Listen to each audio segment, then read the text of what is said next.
The Instructional Accountability and Support Committee is beginning right now. Will you call the roll? Yes, ma'am. Ms. Simmons, Mr. Bush, Ms. Richards, Mr. Westmoreland. Present. And Ms. Simmons. She said Miss Simmons. You got me? Okay. All right, so I'm going to have to appoint two more. And that would be Robin Abrams and Rose Dominguez, please, to sit in for those not here. Okay? And the item we have, the one and only item, is an update by Carrie Lawrence with Reimagine. Lisa Fusel is involved in that. Hey, Carrie, can you hear us? I can, yes. Okay. Good afternoon. I am excited to introduce you all to Miss Carrie Lawrence. She is our vendor that was appointed by LDOE when we received the Reimagine grant. She works with Empower, and when I say we're blessed, sometimes there's a process where you have to go through a vendor selection, and this was a little different because with the Reimagine grant, they had already chosen based on our projects who was going to be our partner because they wanted to make sure we had the technical assistance to meet our milestones. And when I tell you, I can't say enough about Carrie, and Eileen's not here tonight. I know Carrie's going to talk about her. She's going to let you all know where we're at with our grant, and we have some of our advisory team committee members here because we have an advisory committee that I meet with Carrie and Eileen. Do we meet every week? I think we meet every week. Yep, every week. Today was Shelley's day, our new coordinator for the Career and Technical Center. We meet every week, and then we meet with this group to go over the work. So Carrie's going to walk you through it, tell you a little bit more about everybody, and then we'll answer any questions. Lisa, could they stand and We have Miss tell Lisa Lanier. tell us your names? What happened here?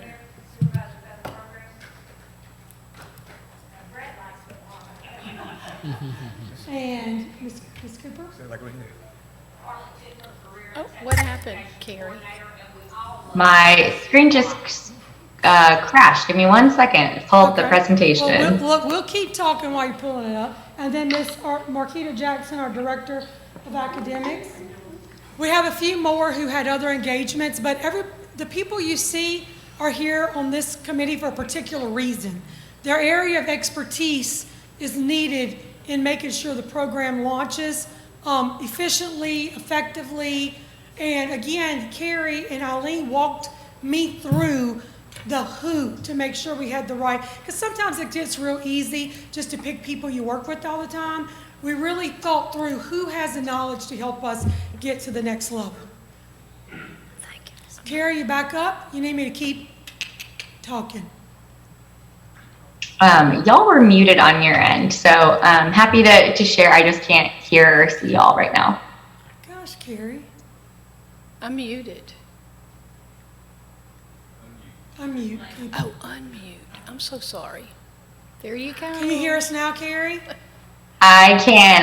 Have my screens all set, so happy to start whenever you're ready. Okay, well, I won't tell you everything I said about you when we were on mute, but you are wonderful, so go ahead.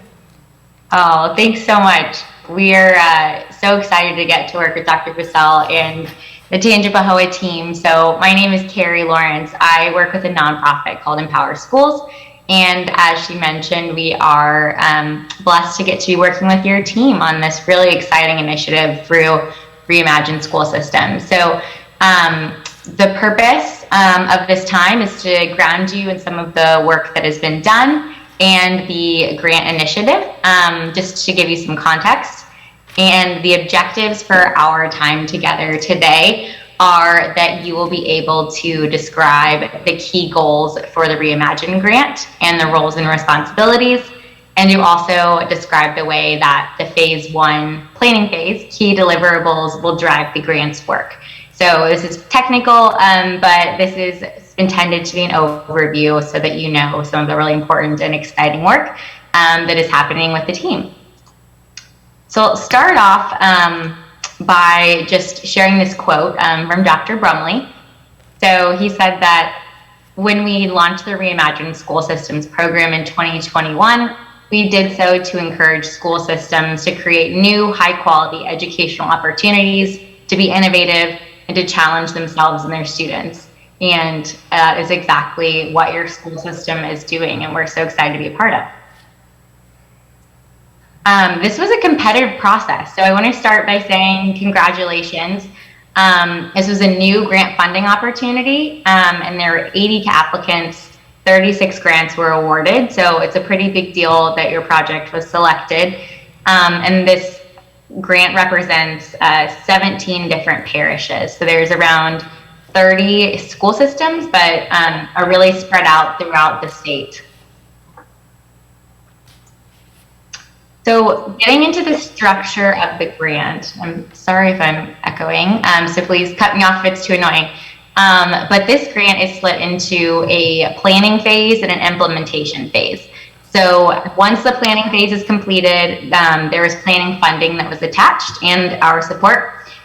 Once this is completed, then we go into the implementation phase, and that's when Tangipahoa receives the larger chunk of money that was allocated for this grant. So right now we are in the planning phase, and we're working on specific deliverables, as they call them, which essentially are opportunities for our team, myself and Eileen, who would love to be here if she were in town right now.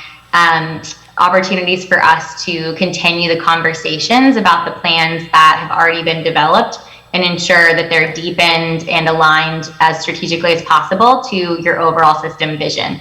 Because we know you participated in strong school systems, and we want to make sure everything is aligned and that you're as prepared as possible to do this work when it comes time for implementation.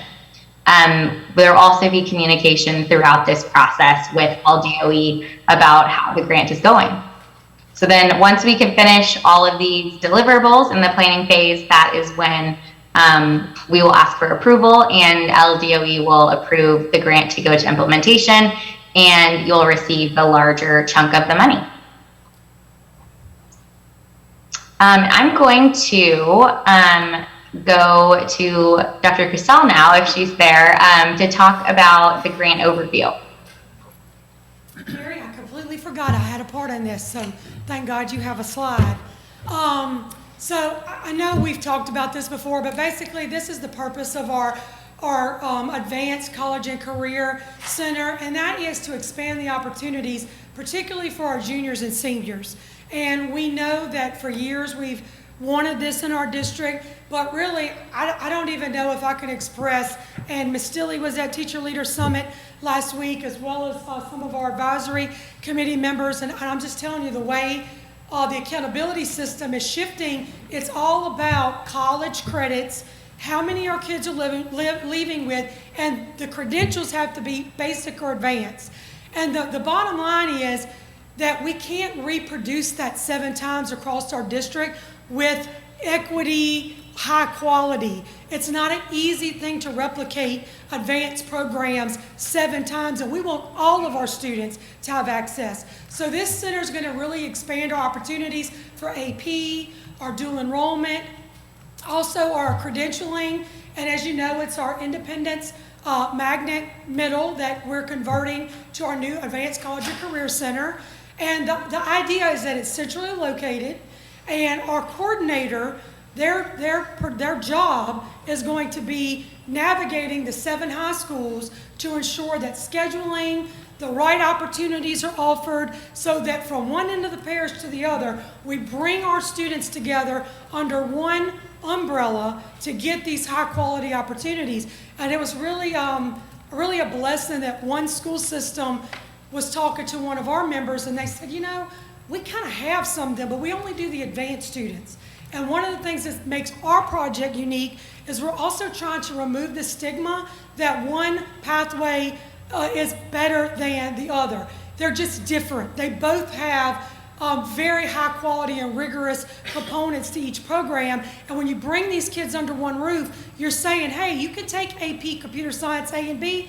You can also go take ProStar because you have a love for the culinary field. And we want our kids to graduate with both, a high quality diploma and a credential. So that's kind of our purpose of our grant and what we were based the funding on. Great. Couldn't said it better myself. And of course, there's so much passion in this project. So next, I'll just share a little more about roles and responsibilities for Reimagine so that y'all have a sense of, who's doing what and how Empower is involved and how you're involved. So I'll preface this slide by explaining too that this grant is pretty customized. And so we are the go-to people for Dr. Grisel and Ms. Gatos to support them in their work. And every grant's timeline is a little different, and the work looks a little bit different for each system because the visions for these projects are so unique. So within every project, there's a project coordinator. And so this person is our key point of contact and also with any communication to LDOE. And they're the person who is really driving the planning work on the system side and participating in all of the events and gathering the right people, communicating with everyone who needs to be involved. So now that Ms. Gatos is here, that will be her role. It was great to get to meet you earlier today. I can't see if you're there or not, but if you are, excited to be working with you. And of course, we also have the superintendent who will be involved in this work. And she'll be providing that overall leadership on aligning the vision and the work of this to the overall system. She'll ensure that any changes are not made that are necessary to do this well. And of course, she'll be a key spokesperson for this action. That's what they call the grants, the actions, and working to build buy-in from the variety of stakeholders that are involved here. And then we have the advisory committee, which we mentioned a little earlier, and we'll also share more information about in the next slide. And they are a group that's convened 5 times during the planning period. We've had 2 meetings already. And the goal of the advisory committee is to get another group of involved leaders from the system to provide feedback and input on the planning process. They're also working to refine the shared vision for the project and collaborating to build consensus with stakeholders across the system. And then we have Empower Schools, which is myself and Eileen Chow. And our work, as I mentioned, is to really be there every step of the way along with the project coordinator and answer any questions, provide additional capacity to make sure that this, the grant work isn't taking up too much time of the important other work that we know that y'all are doing day to day, and make sure that you have clarity and you feel confident in the direction that the grant is going.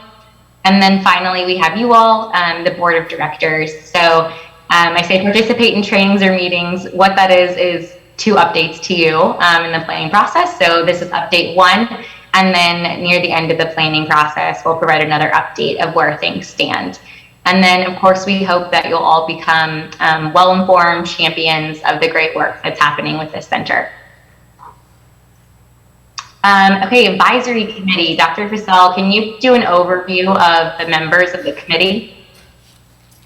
Yes, ma'am. So Ms. Cece Lanier, our federal programs supervisor, her expertise lies, this funding through this grant comes from ESSER 3. So anything that's allowable under ESSER 3 funding, we can use in our grant planning. So not only does Cece bring the expertise of a high school background and the science STEM part for our program, she brings the funding expertise to make sure when we say we want to do this or that, it's allowable under those funds. Ms. Carly Cooper, of course, our coordinator of our CTE programs. She brings all of the knowledge on the credentials, what we need. She also has funding that we can braid into this project through our career development funds, through our supplemental course academy funds. Ms. Chastity Lowe, who's our high school supervisor, extremely instrumental in making sure our principals are along for the ride, that they know what's going on. She'll make sure Ms. Gatos is at the high school PLC meetings so that they have conversations around scheduling. There's a lot of decisions to make because we're not living in a box. We're not going to say, this is how the schedule. We're going to really look across the country, and this is one of the things Empower's helping us with. What we're reimagining ways schedules can look so that we can really make sure our students get what they need. Of course, Ms. Marquita Jackson, our Director of Academics, has to keep the overall vision. She has to make sure all of the right things are funneling in and we're staying focused on the work that's going to lead these kids to graduation and academic success. Myself, I'm going to work directly with everybody, including Ms. Gados, who's our new coordinator. And, you know, one of the things we've done so far on this advisory, and it was really an interesting process to watch, we don't just say meet with stakeholders. We are down to the meeting, the civic group, the format that it's going to happen, because we want everybody included on what's going on. And so it's not just she's going to go out to Rotary clubs. We have an Excel spreadsheet full of every way she's going to hit stakeholders, and it's our job to help her. And she'll be coordinating with many of you to make sure, hey, if you're in a civic group that you can get her in front of, that's part of her work. So I think that kind of sums it up, Carrie, unless I forgot something. No, that's great. And so on the right side of this slide, there's a table just to show you what kind of the phasing of the work looks like. The list of the topics here are the deliverables that I mentioned, essentially the conversations that we're teeing up about specific aspects of planning for this grant. So you can take a look at some of the titles of things we're working on, and they're phased throughout this calendar year for each advisory committee meeting, which is mostly virtual, but I think the next one, if I remember correctly, will be in person. All right, so just a little bit about the deliverables for more context. They are what are driving the planning work. And so, of course, there's a lot of work that goes into how do we launch this center. But so much of the planning, too, is thinking about everything that's ahead, about stakeholder buy-in, about how we'll sustain it over time, lots of different elements. And so those specific deliverables are what is driving the conversations that we're holding with the advisory committee meeting and the project coordinator. And as I mentioned, all of the deliverables need to be completed and approved by LDOE to get to the implementation phase. Specific milestones too that were added that are unique to Tangipahoa are the course schedule. So as you can imagine, coordinating a center like this with so many different high schools and existing programs is a full-time job, which is why we're so excited we have Ms. Gados here. And so we'll be working closely with her to get the policies and procedures and operations all set as a milestone. And then, of course, one thing that we'll be working on, not specifically within Reimagine Phase 1, but working on is the facility. As we know, that is a big milestone to make sure that the building is ready for children to come in the fall. So don't need to get into this, but in case you're curious, the way that the deliverable milestones work is that LDOE actually scores each one. So there's a rubric language that I've highlighted here, for example, that essentially sets a bar for where the quality of each deliverable and the planning conversation need to go. And that is used to assess readiness at the very end of Phase 1, as I mentioned, when the determination is made that will be ready to go to the implementation phase. So that is all the content that we have for you today. As I mentioned, we'll be sharing another board update in November. We'll also, I'm sure, you'll be getting outreach throughout the stakeholder engagement plan because, of course, getting the board's input and feedback and communication will be important in this work. I also have on here our contact information. So the first email address is me. Second email address is Eileen.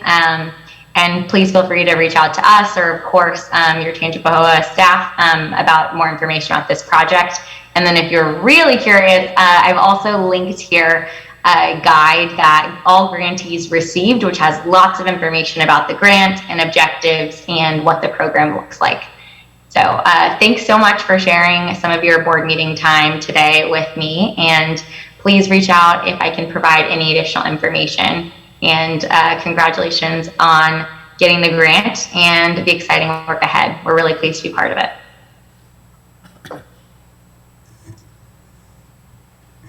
Is that all? Carrie. Any questions for Carrie? Any questions or comments? Question. Brett? So, Ms. Michelle, can you talk about at what point or in which phase we would actually be talking about which specific courses All would right, be? well, hearing none, I will hop off and leave you to the rest of your meeting, but please don't hesitate to reach out if we can provide any additional information. Thanks, Carrie. So, Mr. Thank you. So, that's, this fall is when that's when Shelley will start all of her conversations around schedules. And what we offer will probably change each year, but I could tell you right now in phase one, the inside building is focusing on our College of Advanced Studies, our College or Academy of Information Technology, and then our Academy of Health Sciences. Those are our first three that are on the inside of the building that will be focused. Our hospitality and tourism, logistics and manufacturing will be another phase because those are other pieces of the building. So, just some of the questions that I'm getting and that I'd like to be able to address as soon as we can is the concern about this new program impacting the success of our magnet programs, specifically those at Hammond High School. One of the things that, our DSEG order does not allow us to do is to set up in other areas things that would compete directly with the magnetizing impact of Hammond High School. Because if we're offering what's offered at Hammond High in other places, then it does not help motivate people to come to Hammond High. Right. It's not my understanding from previous discussions that anything that we would be doing at this center would do that, but, the sooner that we can address that and specifically, point to the fact that, no, the special things that are offered at Hammond High are still going to only be offered at Hammond High. Yes, sir. Your understanding is exactly correct. It's not meant to replace any current program. It's meant to offer the things that we have not been able to sustain. The example I always use is computer science, AP computer science AB. Even Ponchatoula High can't get enough students together to have one class of that. But Ms. Gatos has had the best analogy. She shared it at one of our Ponchatoula meetings, and she said, I'm like the grandparent. You're gonna come visit me, I'm gonna give you something you don't maybe get at home, and then I'm gonna send you back. Because you're not supposed to live here. You're just supposed to really get something that's not replacing anything else, but expanding. Right. But that will be part of our constant conversations to stakeholders, because we wouldn't be doing ourselves any justice if we tried to replicate this everything everywhere else. We're trying to do the things we haven't had the students in one school to be able to make a course of, or what our other schools haven't had enough to have a course of, like a dual enrollment class. Right. Okay. Thanks, Was Mr. it my understanding that, this is what I kind of understood, if we have a program, say at one of the high schools, that we were going to offer, let's say for instance, welding, we have welding at Independence High School, they would do beginner parts of welding there, and then they would go and get their advanced courses over at the technical school that we're offering. You are correct. If we try to replicate all the basics, we're never going to get to the advanced. So we only have one school that doesn't have welding on their campus, have a partner with the technical school. So if Ms. Gatos had a block of time where she said, okay, instead of going to the technical school because it didn't work out, we might do it in the afternoons. Or like there are TOPS University kids who want to learn welding, but they can't take their TOPS courses and that. So the only thing that would be basic would be outside of the regular day, or because another school didn't have access to it. Not meant to replace. Right. We would be causing a problem for ourselves. We would never get to the next level of what we need to offer. Any other questions or comments? Good job, thank you. All right, thank y'all. Lisa, thank you, and this is the most exciting thing, I'm Yeah, telling you. this team's really putting And their thank the eyeballs team. to everything. It's been amazing. I Thank can you. tell you the Absolutely. town of Thank y'all. Independence is very excited about it. I know, that's wonderful. All right, any other questions, comments? Meeting adjourned.